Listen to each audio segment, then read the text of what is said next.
We're going to spend some time together looking at a fascinating subject and something that we traditionally have sort of thought about as a community, that Tarshish was Britain, and yet people quite rightly question us and say, well, why do we make this statement? And so this first talk we're going to look at the links between Tarshish and what it did, and look at Great Britain and see how well it does fit what the scriptures describe.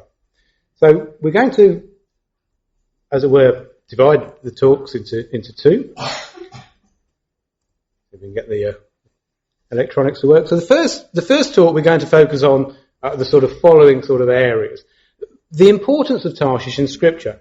I was reading an article, and I haven't checked it for myself, but I was reading an article that said that Tarshish is the most talked about foreign country in the Bible. So obviously you've got places in Bible lands that are mentioned more, but somewhere that's further more afar, Tarshish is the most talked about place. So that gives us a clue that there might be some importance to this place of Tarshish. And we're going to look in the scriptures, and we can get lots of clues from the scriptures as to what Tarshish was about. We're going to look at, is it Britain? Could there be other places? We're going to look at tin, especially because tin is a rarer metal. Things like gold, silver, you can get in lots of places. Tin is much rarer. And then we're going to ask ourselves, well, could the Phoenicians, Hiram and Solomon's men that went with Hiram, could they have traded with Britain? Was that technologically possible at that time? Or were people very land-based and could just take a boat around the coast for a few miles and not much more?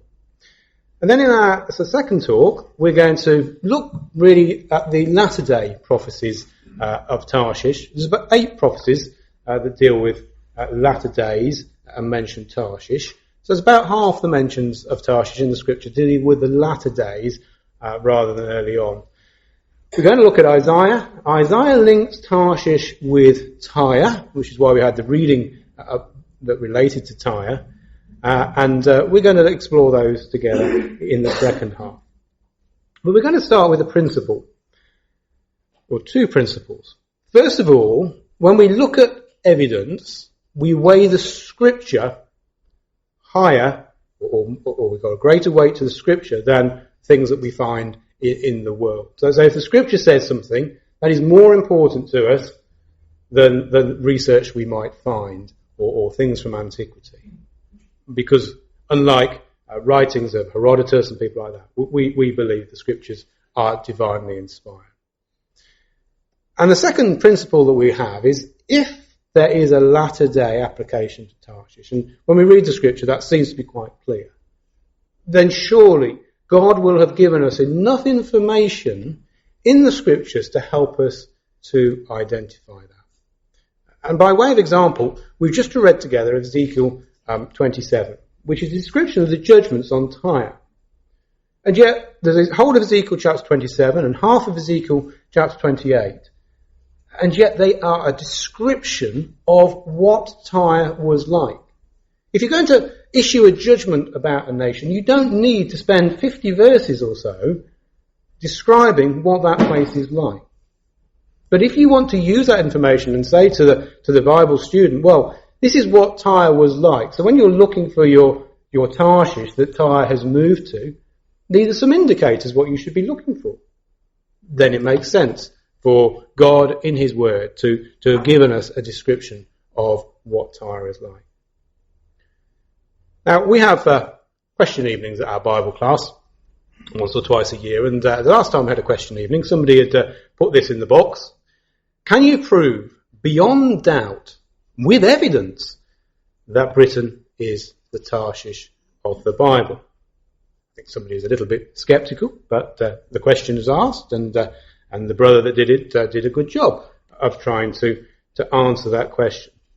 So I thought to myself, well, what would we want? If we were saying we would want evidence of Britain being Tarshish, what would we ideally like? When I started this journey, I thought to myself, where would I like to end up? So I suppose the first thing you'd like is an ancient description. Somebody's digs up something from a dusty hole that says, Great Britain is Tarshish. That would be great, wouldn't it? Because we could then bring that out and say, well, there you are. That tells us that. Well, I didn't find that, and I think there's good reasons why I didn't find that. In the same way as you're probably not going to find a recipe for Coca-Cola or, KFC's secret recipe. The Phoenicians made their money by knowing where Tarshish was and the tin was, and they weren't going to share that with people. So that would be nice, but perhaps a little bit unrealistic. What we might look for, though, is physical evidence that tin was mined in Britain. We say Tarshish has tin. Was it actually mined at that time? We know there's tin mines in Cornwall, but, did anybody know they were there at the time of the Phoenicians, at the time of Solomon, when it says that they went for tin? Ideally, we'd like to see some evidence the other way as well, wouldn't we? If we could find something in the Eastern Mediterranean that we could say, that's got British tin in it, and it's very ancient, that would be really, really strong evidence that there was trade.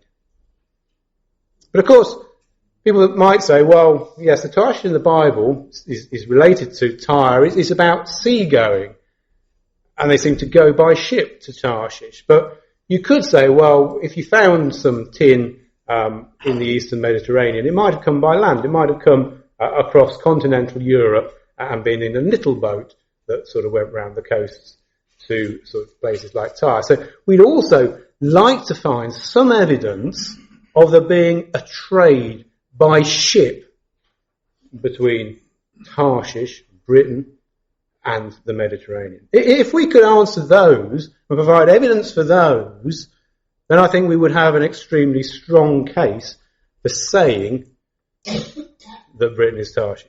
Well, you'll be pleased to know that you're going to have lots of evidence, and it hits all of those categories, and maybe a few more as well. Okay, there is a wealth of evidence that tells us that Britain did make tin, did mine tin, times well before Solomon. There's a wealth of evidence that says it was transported by ship, and there's a wealth of evidence probably not a wealth of evidence, but there is evidence that Cornish tin has been found in ancient places in the Eastern Mediterranean. So there is lots of evidence, and we're going to go through that in the rest of the time we've got on this first talk. But it's a scriptural talk, so we are also going to look at almost every incident in the scripture where Tarshish is mentioned. Not every single one. I've got them all printed out, so if you want to afterwards, you can come and have a look and work out which ones we didn't go to. But the ones I haven't gone to are really just sort of, it's mentioned in Esther, somebody called Tarshish. Well, we're not going there. But everything that's got some information in there, we're going to visit. So come with me, first of all, to Genesis chapter 10. I'm going to lose my battle with the jacket, I'm afraid, and take it off. I've repeated Brother Trevor Mayer's famous words to the President, if I go on a bit, tuck my jacket. So Genesis chapter 10 and verses 3 to 5. Here we are told who Tarshish was, because Tarshish was a historical character as well as being a place in the scripture. It's quite clear in the scriptures that Tarshish is a place. So we're told in Genesis chapter 10, the dividing of the nations, the sons of Gomer, Ashkenaz and Riphath and Togarmah, and the sons of Javan, Elimashah and Tarshish, Kittim and Dodanim. By these were the isles of the Gentiles divided in their lands, every one after his tongue. So we are immediately, with the first reference to Tarshish, brought to an understanding that Tarshish is related to island people, because the sons, as it were, seem to be mariners, that they had an interest in the sea. Now, Kittim is Cyprus, so that's an island that's sort of fairly close to the nation of Israel. But it's saying, well, these people, they went out to the islands. So we would then perhaps be starting to think to ourselves, well, when we do look for Tarshish, we're perhaps looking for an island nation. In fact, we'll see time after time when Tarshish is mentioned with islands.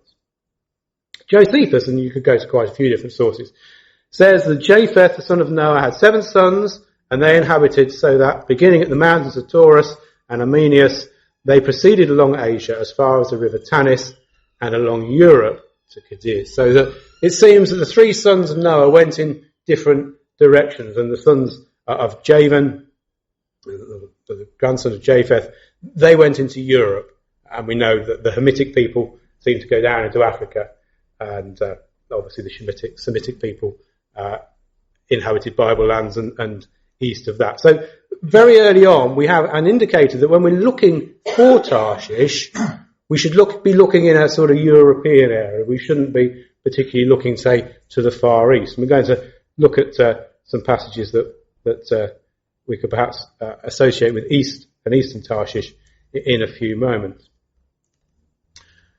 Now, of course, the other scripture that we can go to, I'm not actually going to turn to Jonah, because I think it's familiar enough with us to know exactly what is talked about in Jonah. But in Jonah, we know that Jonah wanted to get very far away from God.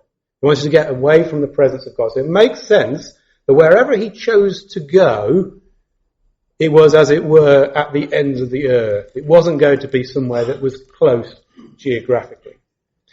He goes from Jaffa in modern day parlance, which is obviously on the eastern coast of Israel.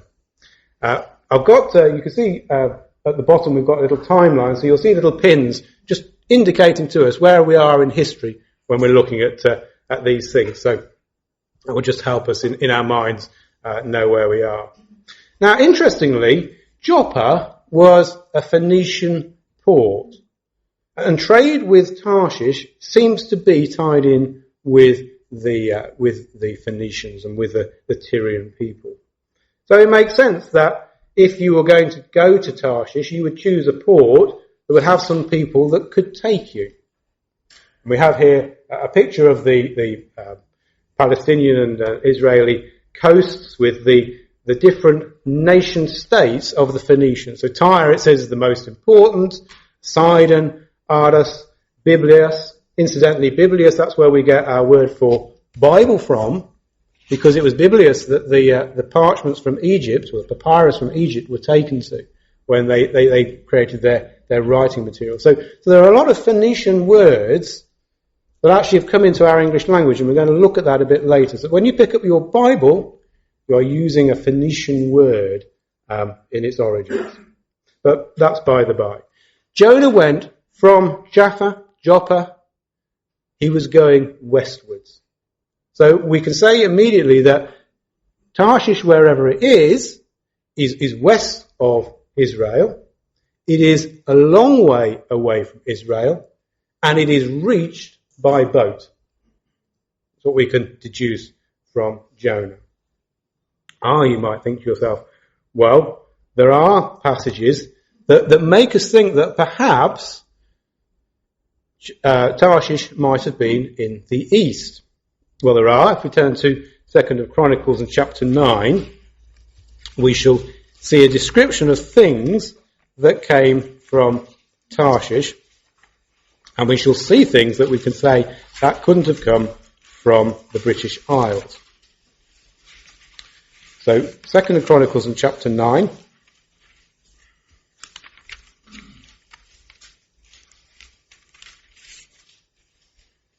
Of verse 20 and 22. This is talking about the wealth of Solomon, the vast riches that he made by trading and using the Phoenicians as his partners.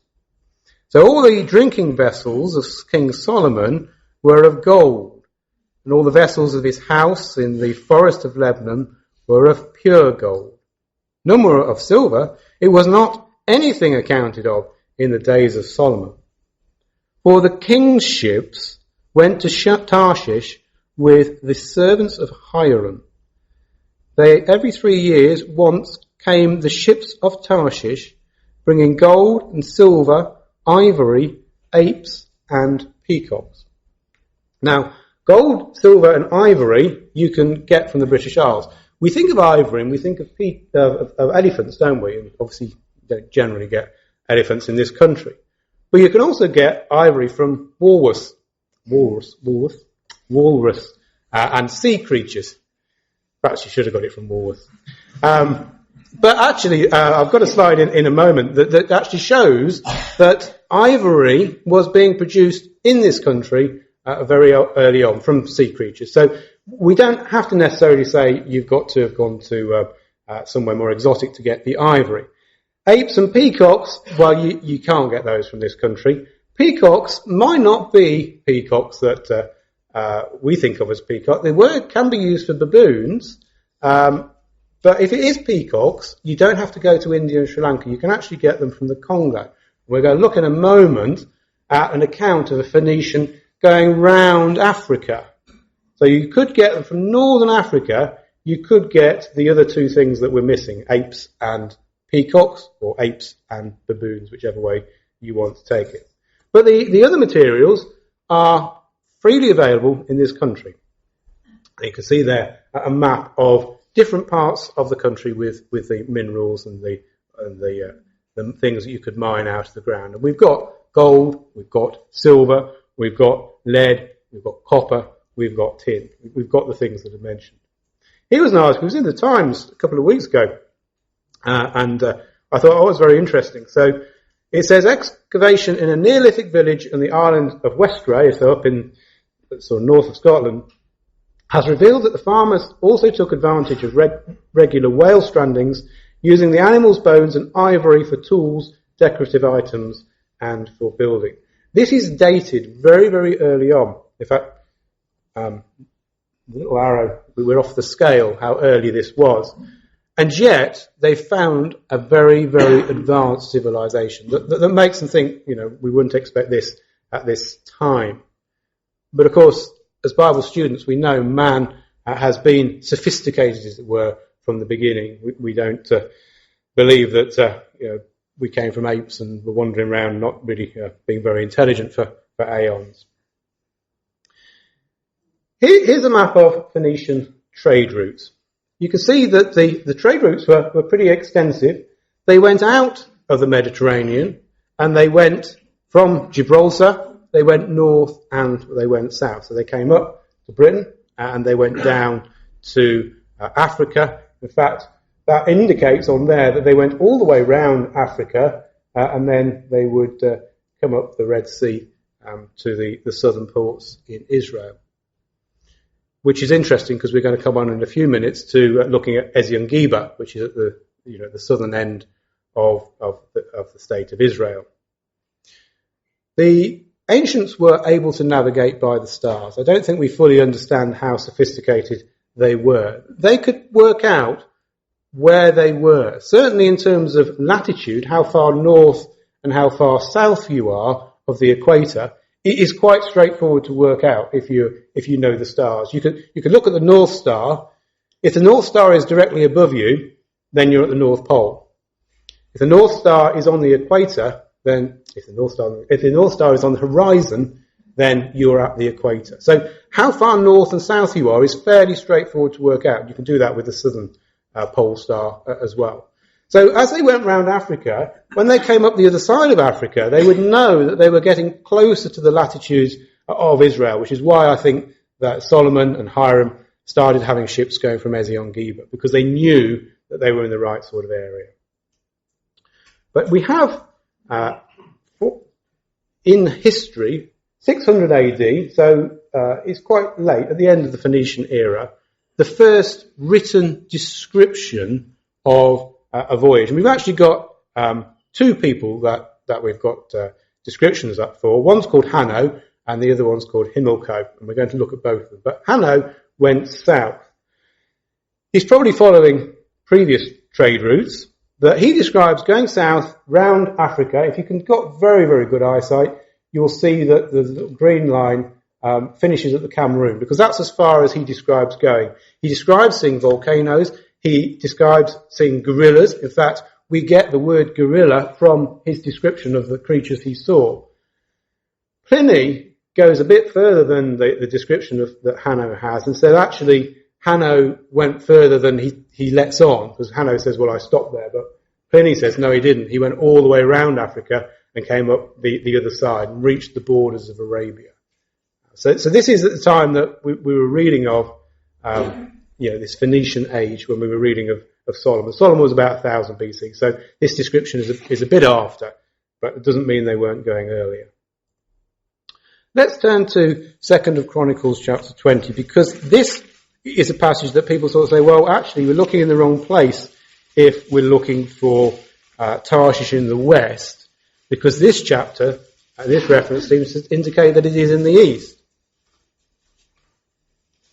So 2nd of Chronicles in chapter 20, and verse 36 and 37. She would just start at verse 35.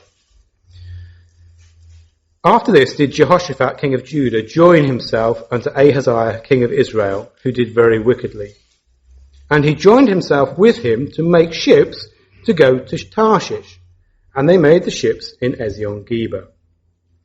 And Eleazar, the son of Dovadah, came against him, and basically tells us at the end of the verse that the ships were broken, that they were not able to go to Tarshish. So, although he makes these ships with the intention of going to Tarshish, he never actually makes it to Tarshish. And when we go back to Chronicles chapter 8, we find that he probably wouldn't have made it to Tarshish anyway, going from Ezion-Geber, because in 2nd of Chronicles chapter 8, we have a description of Hiram going with Solomon, or the men of Solomon, from this same place, at Ezion-Geber. But notice where they go in verse 18. Hiram sent him by the hand of his servants, ships and servants that had knowledge of the sea, and they went with the servants of Solomon to Ophir, and took thence gold, and brought it to King Solomon. So I think it's quite interesting that the Phoenicians don't try and go to Tarshish from Ezion-Geber, because they know that they're not going to reach Tarshish that way. They instead are going to Ophir. And I would surmise and say, well, the Phoenicians kept very quiet where Tarshish was. So they were quite happy for people to think it was in the east, but it wasn't. They knew that it was in the west. And so that's why when Hiram's there with the servants of Solomon, they don't try and go to Tarshish from the east. So that's around about the time of Solomon. Ezekiel, that we read together, gives us more information as to what was traded from Tarshish. And we've read that together, but we've got 4 metals now that are being described as coming from Tarshish. Silver, iron, tin, and lead. And again, all of those are available from this country. That description talks about trading in fairs. That's what the Tyrians were good at, trading all these different metals. Now we picked tin because tin is a scarcer metal. There's less places in the world that you can get tin.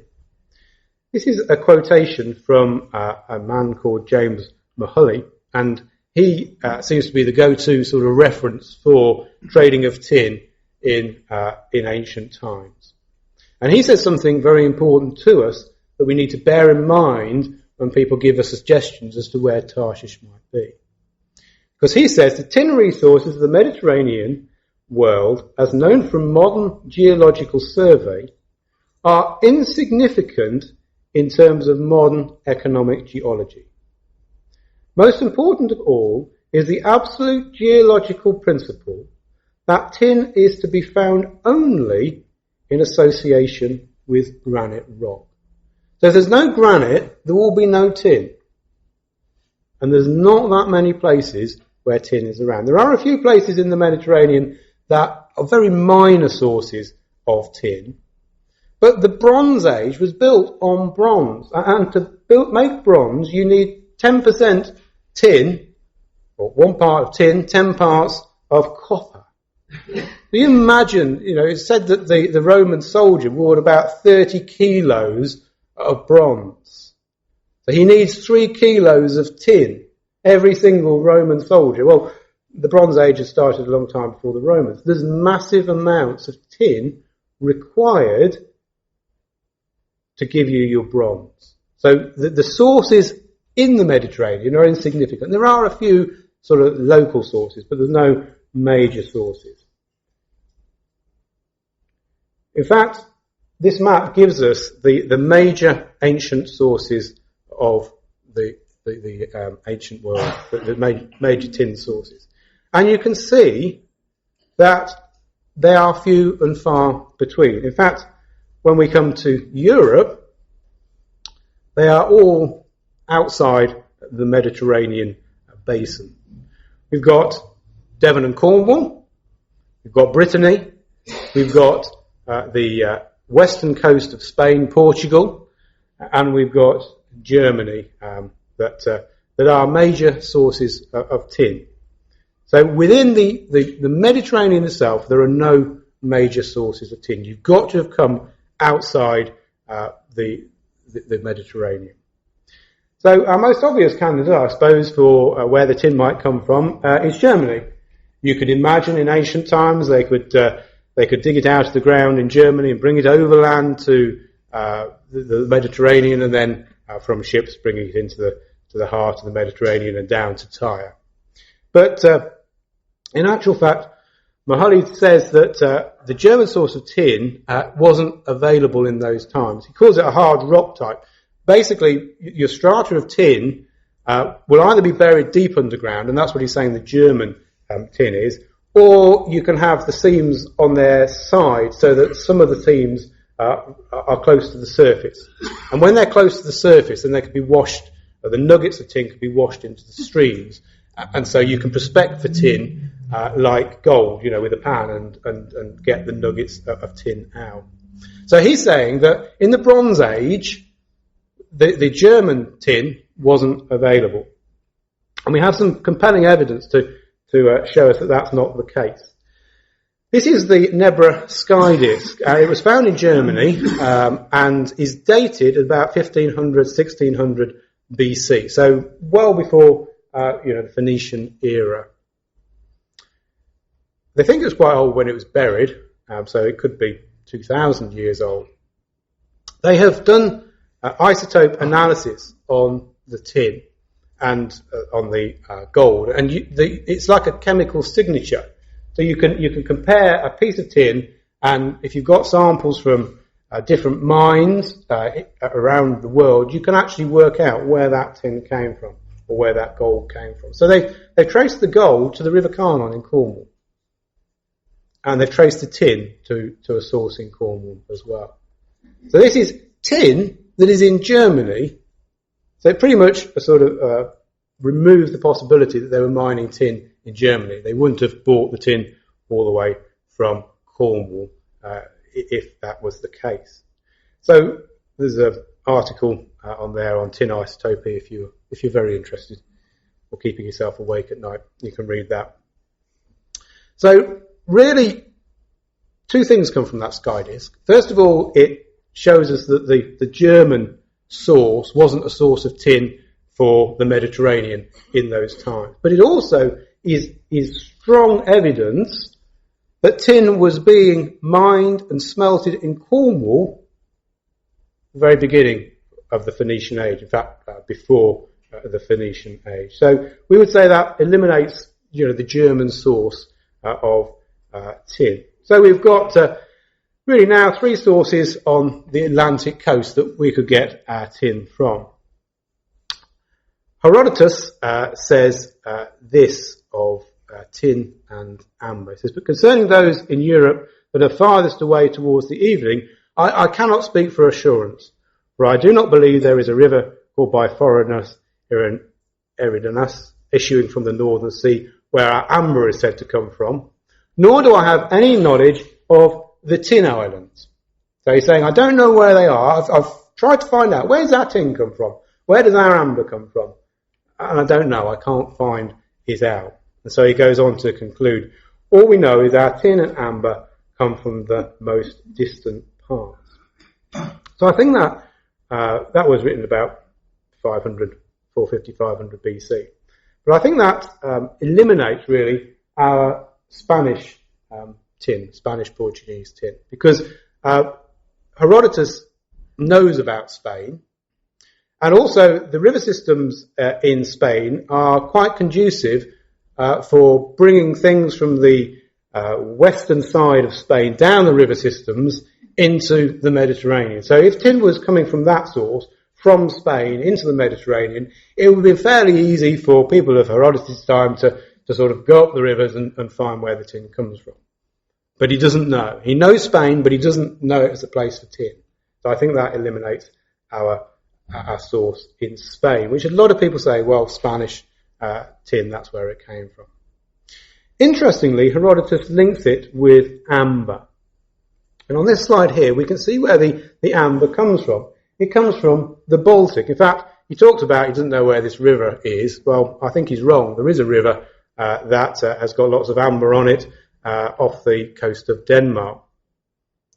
But if tin and amber are coming from the utmost parts of the known world, then it makes sense that tin could be coming from the British Isles, amber could be coming from Sweden and Denmark. First recorded evidence that we have of a journey to these islands is a man called Himilco, or Chimilcat in Phoenician, which means my brother is a milcat. Nobody knows what a milcat is, but that was his name. Again, we're 5th century BC, so we're quite a long time after the Phoenicians. But lots of people sort of say, well, he was just following older trade routes. So just because we're only 500 BC doesn't mean that these trade routes weren't already in existence. In actual fact, we can go back to Esarhaddon, who is in the sort of Phoenician era, who actually talks about Tarshish, and he also talks about Tarshish being an island. So he says on this inscription, all the kings from the lands surrounded by sea, from the country of Cyprus, Iman, and as far as Tarshish, bowed my feet. So Tarshish seems to be the furthest extent of these nations that bow the knee to him. But he classifies them as nations surrounded by the sea. So one of our sources is Brittany as tin. I think that excludes that because Brittany isn't an island. It's also interesting, I've said before that lots of times when you talk about Tarshish, it talks about them with islands. Psalm 72, we'll come to Psalm 72 in the second talk, so don't turn there now, but Psalm 72 uses poetic language. So it talks about rain and showers, mountains and hills, Tarshish and islands. But if you think about mountains and hills, rain and showers, it's giving the big and then it's giving the small. So you've got a mountain, that's big, and you've got the hills, that's small. So it could be that when he's talking about Tarshish, that's the big island, and then the islands are the smaller islands. And you could either say, well, he's talking about the mainland of Great Britain, and then Ireland as being the smaller island, or it could be referring to the little islands that are around the British Isles. But here is a clear link in both of these to Tarshish being an island nation. Okay, one of the other things I said I'd like to find is some evidence of Cornish or British tin in the Eastern Mediterranean. Now, this is an encyclopedia of European people. It's talking about the Minoans, who were, again, right at the very beginning, before the Phoenician age. But it says, the island of Cyprus, east of Crete, became part of the trading network, with copper mined there and alloyed with imported tin to produce bronze. So you've got your copper locally, but you need to bring your tin in from somewhere else. And then it goes on to say, isotopic analysis of the tin in some Mediterranean bronze objects from the period indicated that it originated as far away as Britain. So there are tin objects that are dated 1000 to 2000 BC that have been analysed, and they've said, well, the isotope signature of that tin indicates that it came from Cornwall, or from Britain, Devon or Cornwall. So I think that's strong evidence that there is a trade network. Now, it could have come over land, or it could have come by sea. So what we want to do now is turn our attention to this country and see, well, can we find any evidence in this country that we traded with the Phoenicians? And we're going to look at a few Bronze Age finds, hard physical evidence that links the Phoenicians and the Eastern Mediterranean with our shores. Now, we've got 5 little markers on the map. You've got the 2 yellow ones. So looking at the very left, that's St. Michael's Mount that we've got down there. That is reputed to be, St. Michael's Mount is reputed to be the legendary island of Iquitos, which the Phoenicians traded from. We'll look at that in a few moments. Falmouth, we're not going to particularly look at Falmouth, but Falmouth, there was a tin ingot, a very ancient tin ingot found about 150 years ago, dredged up from the harbour. So that was a lot of older books will give that as evidence of trade in tin very early on. But we're going to turn our attention really to the 3 little red markers that are a little bit further along the coast, Plymouth and Salcombe into the Devon coastline. So here is our first hard physical evidence. This was picked up from Plymouth Sound off Mount Batten, which is marked up in the top of the slide. It's a 26 kilo Type 2 anchor dated from 500 BC. So I'll show you a picture of it in a moment, but we're sort of dating that around the end of the Phoenician era. The same anchors have been recovered in shipwrecks off Turkey and off Israel. Unfortunately, when it was dredged up, nobody realised the significance of it. So it sat under the stairs at Mount Batten for several decades, along with some tin ingots, until somebody realised that this was perhaps a more significant find. But now nobody knows exactly where they dredged it out of the Plymouth Sound, so it's a bit difficult to go back and see if there's anything else. But intriguingly, this dates from the end of the Phoenician era and is of a Eastern Mediterranean design. So what it is the anchor stock. So the bit at the top of your anchor, what they did on the Type 2 anchors, this is an early Type 2 anchor, is they bored out the wood and they filled it with molten lead to make it heavier.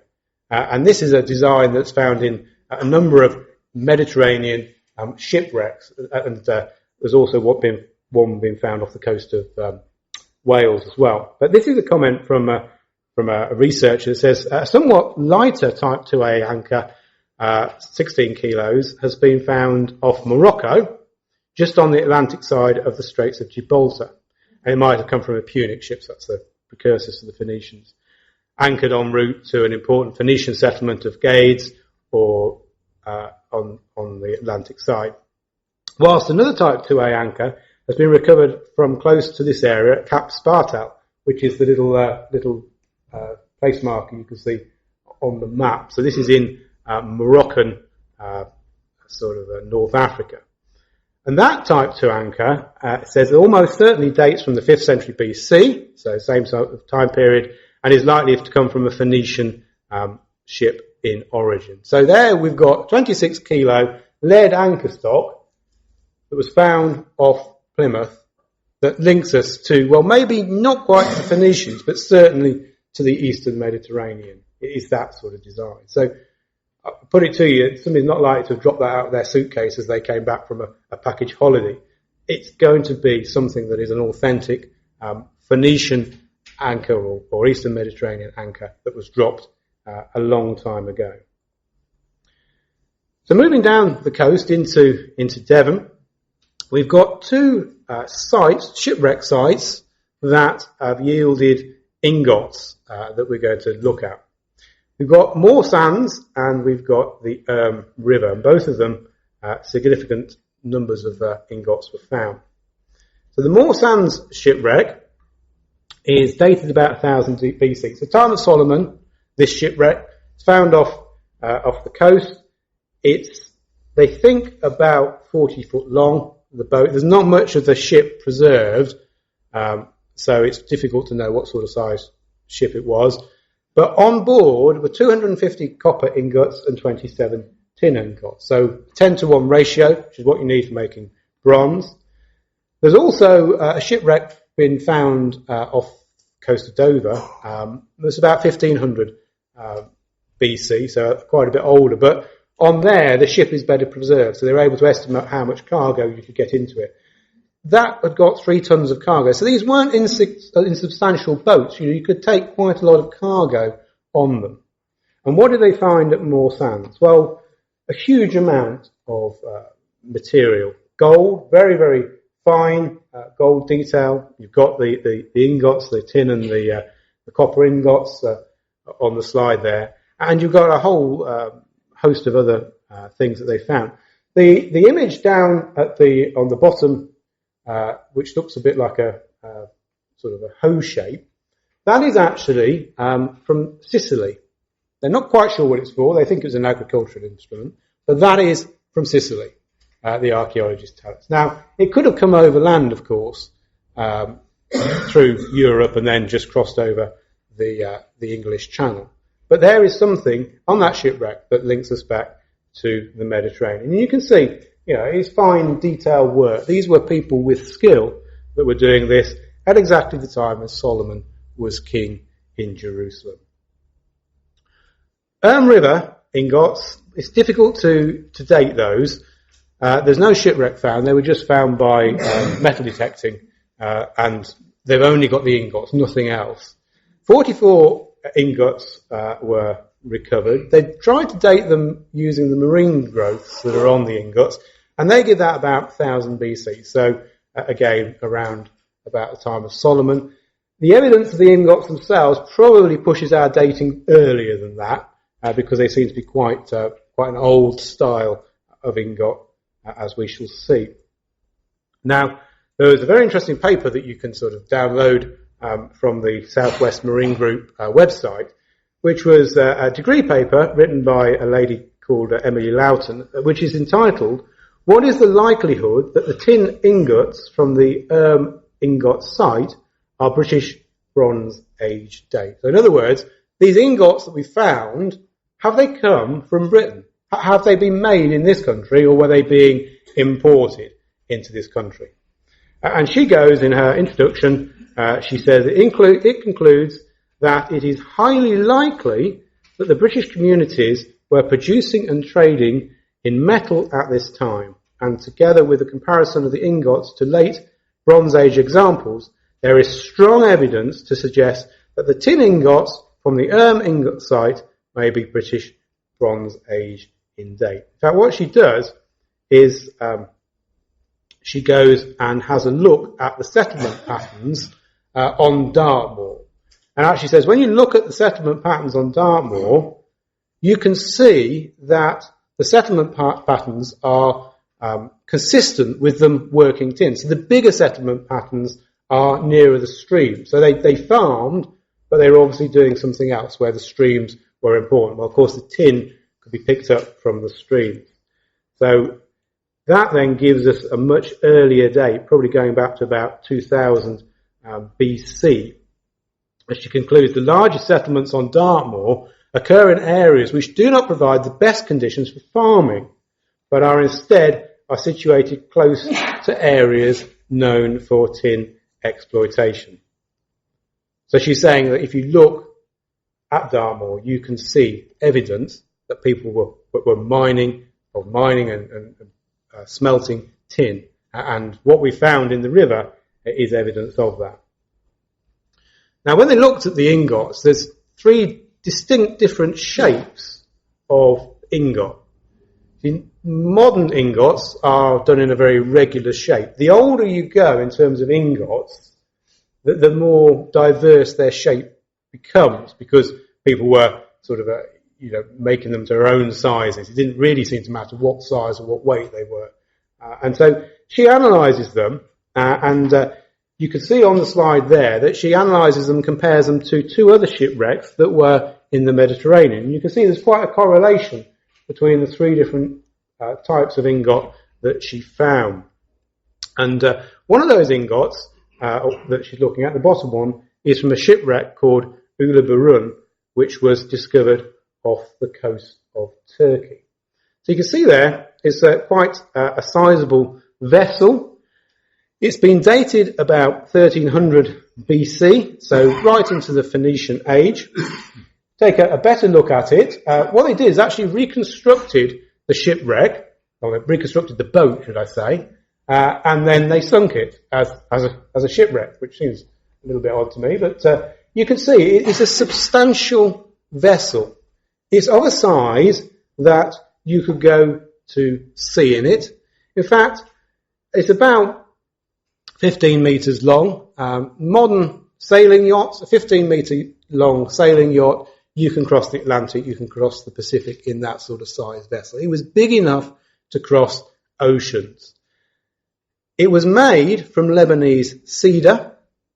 It uses mortise and tenon joints, so very sturdily constructed. And you can see from the hold, it's not an open boat. It's closed in. It's designed to deal with ocean-going environments, and was hold 20 tons of cargo. In fact, they found a vast cargo with it. So this is a big trading vessel, a sea or ocean-going vessel that is dated right into the Phoenician area. 1300 BC, they were sailing around in substantial boats like this. But what they found on there was a real picture of trade at that time. It says what they found on it in there was things that have been traced back to at least 7 different cultures. Mycenaean, Syrio-Palestinian, which are the forerunners to the Phoenicians, Cypriot, Egyptian, Kassite, Assyrian, Nubian. So all sorts of trade was on this boat. It was the Woolworths boat. You know, it came along and, well, what do you want? There's all sorts of different things that you can buy from this boat. But the main cargo was approximately 10 tons of Cypriot copper and about a ton of tin. And also there were these glass discs as well, which are the earliest form of discs that have been found. So very advanced trading, lots of different nations' wares are on this boat, and it was an ocean-going boat. So evidence for us that in that time, 1300 BC, going to sea in a boat, crossing large bodies of waters, wasn't going to be a great problem. They had the technology to do that. Now, when I was thinking about, where should I look for evidence, one of the things I thought about was, well, can we see a Jewish connection to ancient trade in this country? It talks, doesn't it, in the time of Solomon, that the Jews, Solomon's men, went with Hiram into these Phoenician ships.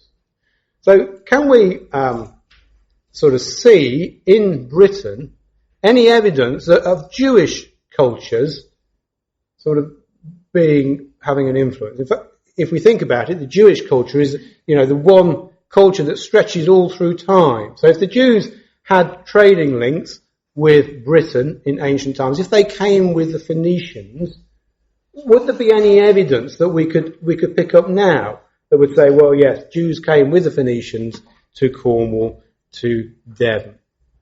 Well, this is an interesting article I picked up. The Jewish Herald in 1853 says it is possible, if not probable, that the Jews may have accompanied Phoenician traders who came at remote period to the western shores or islands of the British Isles or to England. So the Jews are saying, well, actually, we can trace our origins back to that time of Phoenicians.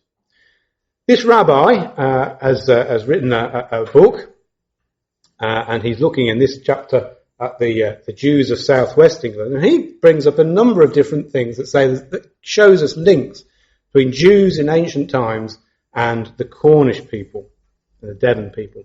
Clotted cream and saffron use. I didn't know clotted cream was something that the Jews did, but apparently it is associated with the Jews as well as the Cornish and the Devon counties.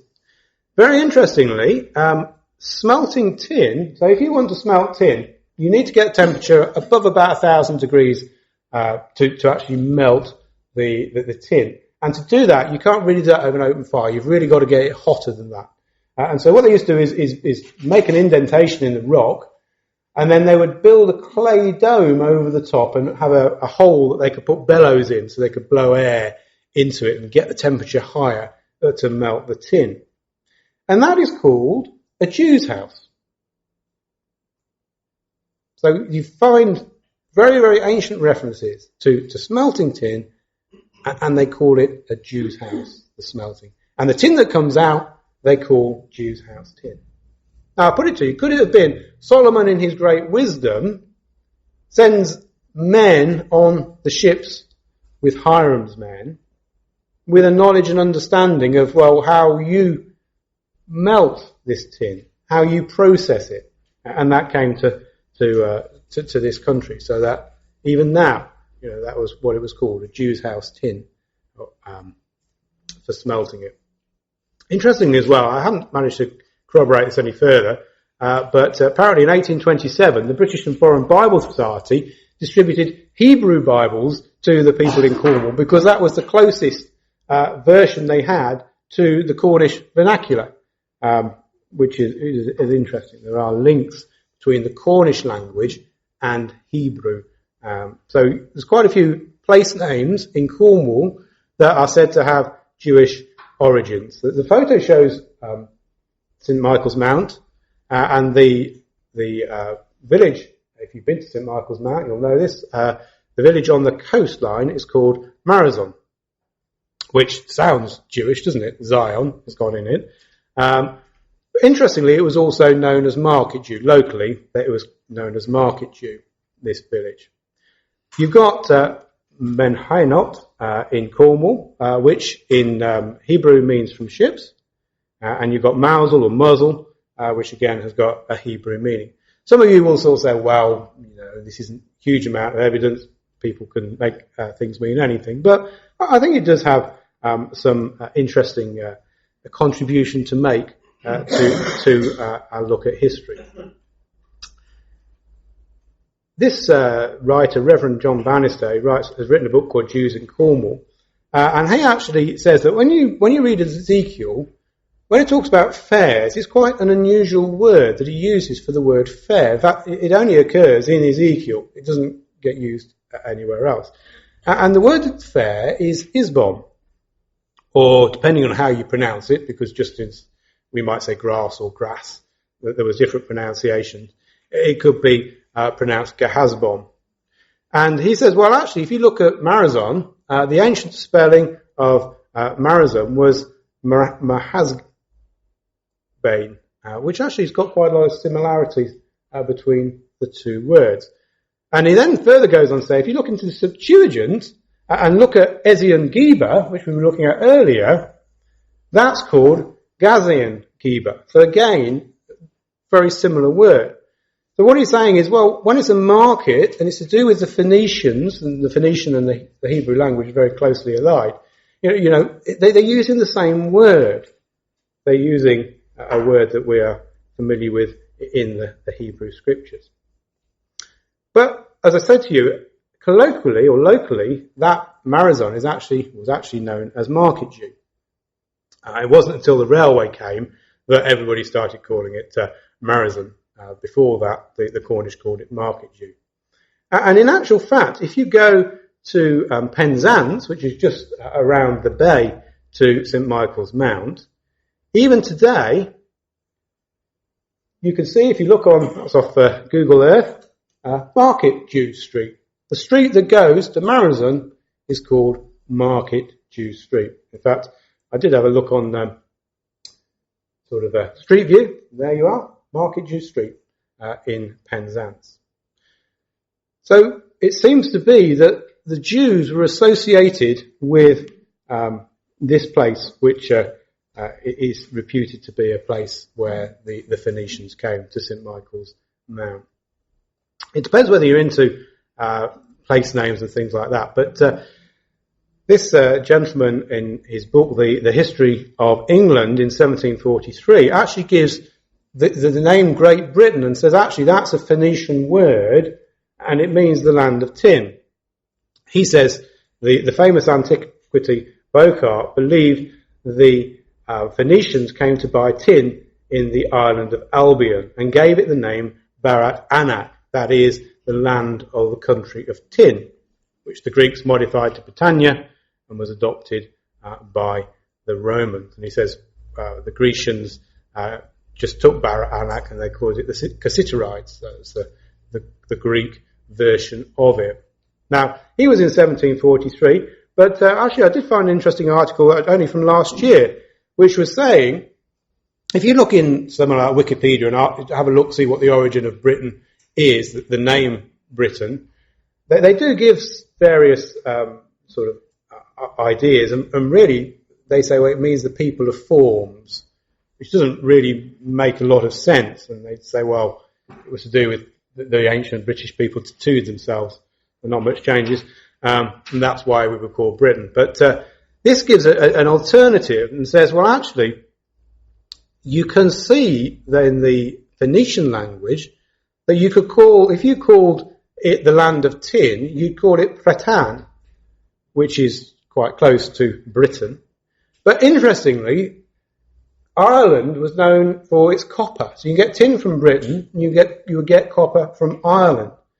And it says Copper Island in Phoenician is, I can't pronounce it, Island of Copper. But it's very similar to Era.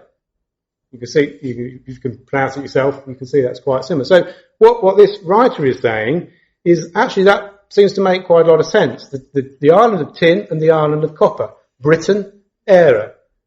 And says, well, that's perhaps the origins of the coastal names. And in this article, I've got a copy of it. She goes around the British Isles and picks out various places that don't fit in with the local Anglo-Saxon language. Most of them are on the coasts. Iona is one up in the Scottish Isles. Doesn't fit in with the normal place names, but it means something in Phoenician. So she picks these out, and she says, in this context, it's worth observing that has been recent independently argued from the available archaeological evidence that there existed a maritime Atlantic network carrying metalwork and metal north from the Mediterranean to Sweden via Britain in the Bronze Age, and that as part of this, ports on the British Isles act as transit centres for copper from other parts of Europe. So, very interesting, but open to conjecture and people's interpretation of what things mean. But we can look in science as well. These were some skeletons that were found in Ireland in, I think, 1990s, but they've done analysis of them. And they say, well, actually, the ancient people of Ireland came from the Mediterranean. So this article is in The Guardian. It says, the ancestors of Stone Age farmers began their journey in the Bible lands, where agriculture just began, and arrived in Ireland perhaps via the southern Mediterranean. They brought with them cattle, cereals, ceramics, and a tendency to black hair and brown eyes. And then it talks about they've traced on another wave of settlers that comes afterwards that came from the Pontic Steppes, and that's where people knew how to work copper and work with gold, work with metal. The Isle of Thanet is, let's just go back a slide, is another interesting place. Again, Thanet doesn't fit in with the local place names, but Than in Phoenician is a name of one of their gods. The island, it's conjectured that they named it after their god. And there's a lot of archaeological evidence that and the Isle of Thanet was an outpost for Phoenician merchants. In fact, they analysed the graveyard, and obviously there's lots of layers of bodies in the graveyards. When they got to the sort of late Bronze Age, you can analyse through the teeth where people grew up. And a large proportion of the people that they found in this graveyard grew up, not that they weren't origins there, but they actually grew up in North Africa. You could tell from the isotope analysis of the water they drank that's embedded in their teeth enamel, that they grew up in the northern Mediterranean. And that is evidence that there is quite a network of trade and movement of people. Here is a boy that was found, or a body of a boy that was found near Stonehenge. Intriguingly, he's got an amber necklace, so that would have come from the Baltic. He's been dated about 1500 BC, so right at the beginning of the Phoenician age. But analysis of the tooth enamel has again indicated that his early life, he was in the Iberian or Mediterranean area. He came to Britain 1500 BC with a necklace round his neck that came from the Baltic. It's a good indication to us that there is plenty of trade, even very early on, at the dawn of the Phoenician age, between Britain and the rest of the world. So let's have a bit of a summary at the end of our first part of the talk. We've got a number of countries that are to the west. We've excluded those to the east because that's not where the Tarshish settled. Tin, well, there's 4 places where we could get tin from: Britain, Brittany, Spain and Germany, although we've discounted certainly Spain and Germany from our analysis. Is it an island? Well, there's not many of those that qualify as being island. Is it at the end of the earth? No, Herodotus says it's at the end of the earth. Is it in the far west? Jonah wanted a ship to get as far away as he could. He was going to the island of Tarshish. It has to be in the far west. So we see that Britain so far is the best fit for where Tarshish might be. Now in the second talk, we're going to look at latter-day prophecies. And latter-day prophecies about the role of Tarshish, I think, is an even stronger indicator to us that Britain is the Tarshish of the Scriptures.